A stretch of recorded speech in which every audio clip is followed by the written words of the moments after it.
ગાંધીનગરના સેક્ટર 25માં આવેલી હિલવુડ સ્કૂલ સામે ગંભીર આક્ષેપો ઉઠ્યા છે। સ્કૂલ સંચાલકો દ્વારા વિદ્યાર્થીને તેની નાની બહેનને માનસિક હેરાનગતિ કરવામાં આવી હોવાનો વાલીઓનો આક્ષેપ છે।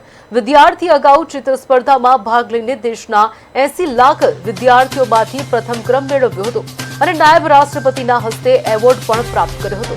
આ સફળતા બાદ પણ સ્કૂલ દ્વારા બાળકને અને તેની બહેનને સતત માનસિક ટોર્ચર કરવામાં આવ્યું હોવાનું વાલીઓએ જણાવ્યું છે। વાલીઓએ વધુમાં આક્ષેપ કર્યો છે કે સ્કૂલ દ્વારા વિદ્યાર્થીઓના સર્ટિફિકેટમાં છેડછાડ કરવામાં આવી છે। આ મામલે સેક્ટર 21 પોલીસ સ્ટેશનમાં અરજી આપવામાં આવી છે। 13 વર્ષના વિદ્યાર્થીને અત્યાર સુધી 63 એવોર્ડ મળ્યા છે અને તેણે જાપાનની કાઓ કોર્પોરેશનની સ્પર્ધામાં ભારતનું પ્રતિનિધિત્વ કર્યું છે। આ ઘટનાએ શિક્ષણ જગતમાં ચર્ચા જગાવી છે। અધિકારીઓએ જણાવ્યું છે કે ફરિયાદની તપાસ શરૂ કરવામાં આવી છે।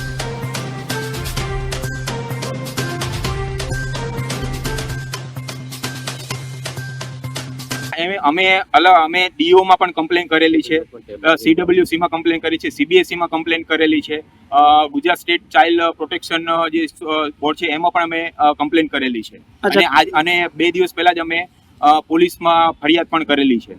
ત્યાંથી કોઈ જવાબ એકચ્યુઅલી આજે વસ્તુ એમાં એવું જ હતું કે અમે આજે સવારે ત્યાં પોલીસ સ્ટેશને જે વાત થઈ અને પોલીસ સ્ટેશનથી સ્કૂલમાં ફોન કરવામાં આવ્યો અને સ્કૂલવાળાએ કીધું કે વાંધો નહીં કે અમે આ જે પ્રમાણે જોયું હતું એ પ્રમાણે તમને મળી જશે।